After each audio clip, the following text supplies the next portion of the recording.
ইরানে সামরিক অভিযানের প্রস্তুতি নিচ্ছে যুক্তরাষ্ট্র। সিরিয়া থেকে সব সেনা প্রত্যাহার করছে যুক্তরাষ্ট্র। মধ্যপ্রাচ্যে যুদ্ধবিমান পাঠাল যুক্তরাষ্ট্র, হামলার পরিকল্পনা ট্রাম্পের। আল আকসায় 10,000 ফিলিস্তিনিকে জুমার নামাজ আদায়ের অনুমতি দেবে ইসরায়েল। মধ্যপ্রাচ্যে ইরানের বিরুদ্ধে যুক্তরাষ্ট্র খুব শিগগিরই বড় ধরনের সামরিক অভিযান চালাতে পারে, এমন আশঙ্কার কথা উঠে এসেছে আন্তর্জাতিক গণমাধ্যমের এক প্রতিবেদনে। অ্যাক্সিওসের বরাতে বলা হয়েছে, সম্ভাব্য অভিযানটি হবে বৃহৎ ও কয়েক সপ্তাহব্যাপী, যা স্বল্পমেয়াদী লক্ষ্যভিত্তিক হামলার মতো নয়। এমনকি 2 সপ্তাহের মধ্যে সামরিক পদক্ষেপ নেওয়ার সম্ভাবনা 90%, এমন মন্তব্যও করেছেন প্রেসিডেন্ট ডোনাল্ড ট্রাম্পের এক উপদেষ্টা। প্রতিবেদন অনুযায়ী অভিযানটি যুক্তরাষ্ট্র ও ইসরায়েলের যৌথ উদ্যোগে হতে পারে এবং তা ইরানের নেতৃত্বকেও লক্ষ্যবস্তু করতে পারে। তবে এ বিষয়ে কংগ্রেসের সঙ্গে প্রকাশ্য আলোচনা খুব কম হয়েছে। এদিকে কূটনৈতিক তৎপরতাও অব্যাহত রয়েছে। জেনেভায় ট্রাম্পের উপদেষ্টা জ্যারেড কুশনার ও স্টিভ উইটকফ ইরানের পররাষ্ট্রমন্ত্রী আব্বাস আরাঘচির সঙ্গে বৈঠক করেছেন। উভয় পক্ষ অগ্রগতির কথা বললেও বড় ধরনের মতপার্থক্য এখনও রয়ে গেছে। ভাইস প্রেসিডেন্ট জেডি ভ্যান্স জানিয়েছেন, প্রেসিডেন্ট কিছু রেড লাইন নির্ধারণ করেছেন যা ইরান এখনও মানতে রাজি নয়। অন্যদিকে সামরিক প্রস্তুতি জোরদার করছে যুক্তরাষ্ট্র। পশ্চিম এশিয়ায় F-35, F-22 ও F-16 সহ 50টির বেশি যুদ্ধবিমান মোতায়েন করা হয়েছে। আরব সাগরে বিমানবাহী রণতরী USS আব্রাহাম লিঙ্কন অবস্থান করছে। এছাড়া নজরদারি ড্রোন ডেস্ট্রয়ার ও অতিরিক্ত রণতরীয় অঞ্চলে সক্রিয় রয়েছে। মার্কিন কর্মকর্তারা জানিয়েছেন, ইরানকে 2 সপ্তাহের মধ্যে বিস্তারিত প্রস্তাব দিতে হবে। অতীত অভিজ্ঞতায় দেখা গেছে, এমন সময়সীমা ঘোষণার পর দ্রুত সামরিক পদক্ষেপও নেওয়া হয়েছে। সিরিয়া থেকে ধাপে ধাপে সব মার্কিন সেনা প্রত্যাহার করা হচ্ছে। মার্কিন সংবাদ মাধ্যম ওয়াল স্ট্রিট জার্নালের বরাতে এ তথ্য জানিয়েছে রয়টার্স। 1 দশক আগে আইএস দমনের লক্ষ্যে সিরিয়ায় যে সামরিক ঘাঁটিগুলো স্থাপন করা হয়েছিল, সেগুলো থেকেই এখন সেনা ফিরিয়ে নেওয়া হবে।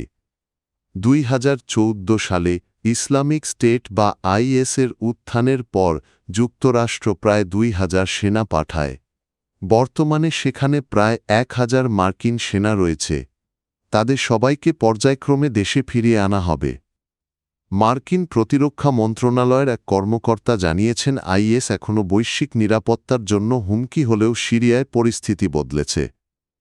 সেখানে একটি স্থিতিশীল সরকার গঠিত হয়েছে এবং আইএসের শক্তি আগের মতো নেই। তিনি আরও বলেন, ইতোমধ্যে একদল সেনা ফিরিয়ে আনা হয়েছে এবং সংশ্লিষ্ট একটি ঘাঁটি সিরীয় সরকারের কাছে হস্তান্তর করা হয়েছে। তবে মধ্যপ্রাচ্যে আইএসের যে কোনো হুমকির জবাব দিতে যুক্তরাষ্ট্র প্রস্তুত থাকবে বলেও জানান তিনি। ইরানের সঙ্গে আলোচনা চললেও সামরিক প্রস্তুতি জোরদার করছে যুক্তরাষ্ট্র। পশ্চিম এশিয়ায় ইরানের কাছাকাছি এলাকায় বিমান ও নৌশক্তি বাড়ানো হচ্ছে বলে জানিয়েছে মার্কিন সংবাদ মাধ্যম অ্যাক্সিওস। গত 24 ঘণ্টায় F-35, F-22 ও F-16 সহ 50টির বেশি মার্কিন যুদ্ধবিমান অঞ্চলে পৌঁছেছে। একই সময় জেনেভায় অনুষ্ঠিত পারমাণবিক আলোচনায় কিছু অগ্রগতির কথা জানিয়েছে উভয় পক্ষ। তবে মার্কিন কর্মকর্তারা বলছেন, এখনও অনেক গুরুত্বপূর্ণ বিষয় বাকি রয়েছে। ইরানের পররাষ্ট্রমন্ত্রী সৈয়দ আব্বাস আরাঘচি জানিয়েছেন, সাম্প্রতিক বৈঠক আগের তুলনায় বেশি গঠনমূলক ছিল এবং সম্ভাব্য চুক্তির নির্দেশক নীতিমালায় প্রাথমিক ঐকমত্য হয়েছে। তবে পরবর্তী ধাপ হবে আরও কঠিন। এদিকে ট্রাম্প প্রশাসন ইতোমধ্যে আরব সাগরে বিমানবাহী রণতরী USS আব্রাহাম লিঙ্কন মোতায়েন করেছে।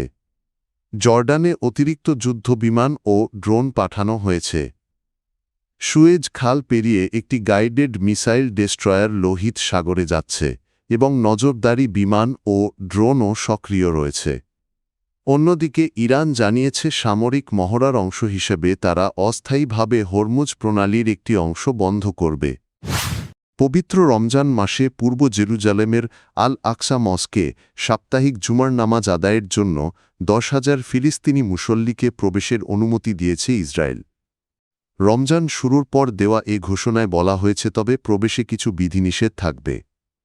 কেবল 55 বছর বা তার বেশি বয়সী পুরুষ, 50 বছর বা তার বেশি বয়সী নারী এবং সর্বোচ্চ 12 বছর বয়সী শিশুরা প্রথম শ্রেণীর আত্মীয়ের সঙ্গে মসজিদ প্রাঙ্গণে ঢুকতে পারবে। ইসরায়েলের প্রতিরক্ষা মন্ত্রণালয়ের সংস্থাসীয় জিএটি জানিয়েছে, রমজান জুড়ে জুমার নামাজের জন্য প্রতিদিন আলাদা অনুমতিপত্র সংগ্রহ করতে হবে। নির্ধারিত শর্ত পূরণ সাপেক্ষে মুসল্লিরা টেম্পল মাউন্ট এলাকায় প্রবেশের সুযোগ পাবেন। ঘোষণাটি এমন সময় এলো যখন রমজান ঘিরে পূর্ব জেরুজালেমে নিরাপত্তা ব্যবস্থা জোরদার করা হয়েছে।